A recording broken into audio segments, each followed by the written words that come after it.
Hello, everybody, and thank you for being here today.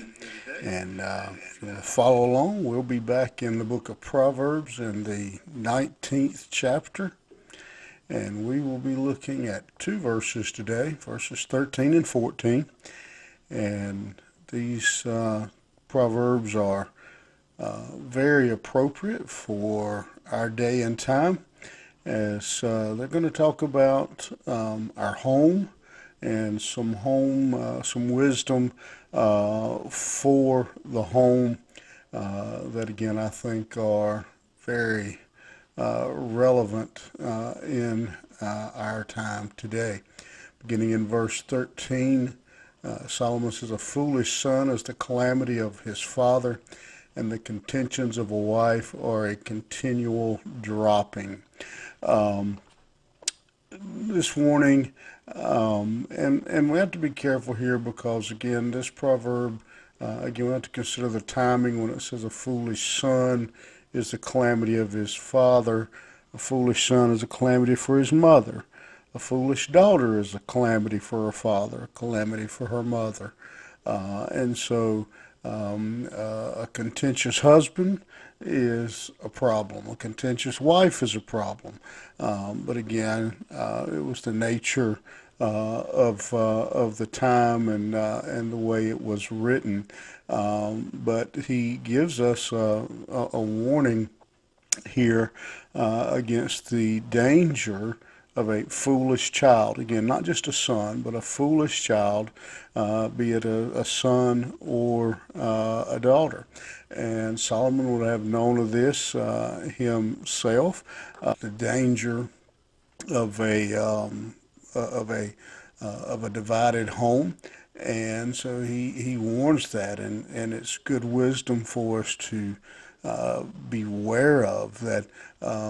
Again, that puts a burden on parents to of discipline and correcting their children, raising them up in the biblical phrase, in the fear and the admonition of the Lord, that we would teach them to, we would train them up correctly.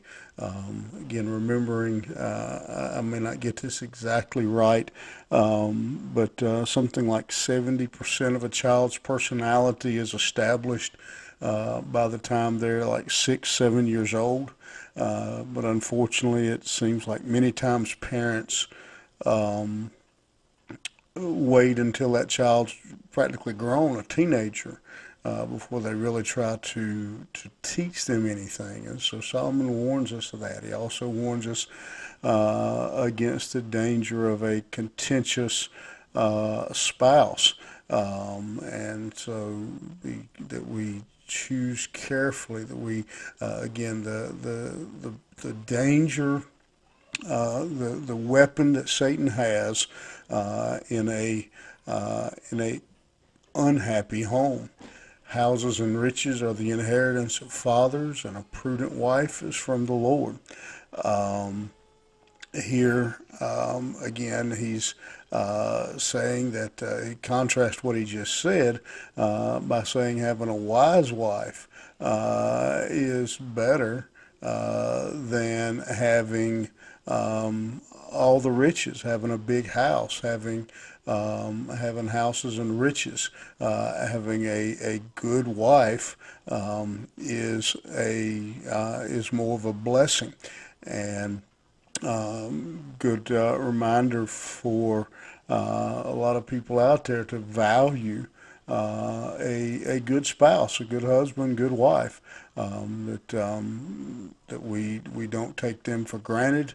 That we appreciate again that it is from the Lord, and understanding here that happy homes, godly homes, are not something that just happens. They're not automatic, but that we have to work on that, to bring the church to bear. The wedding ceremony that I usually use. There's a line in it that says something to the effect of that marriage and the church, two of God's greatest institutions, and that we bring them together.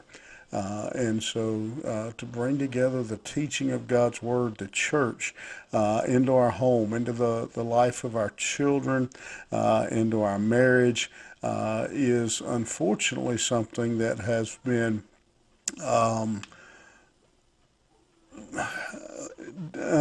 set aside in our society today, and not valued, not practiced. And just encourage you today. Be thankful for your spouse. If you've got a godly spouse, it should be thankful for that godly spouse. That if you've got children, be thankful for children that are not, as Solomon declares, a foolish son. But if you got good godly children, to be thankful for them, and that we would be all devoting ourselves to raising up good, solid, godly families. Think about that today and hope it helps you. You have a good day, and I will see you back here tomorrow morning.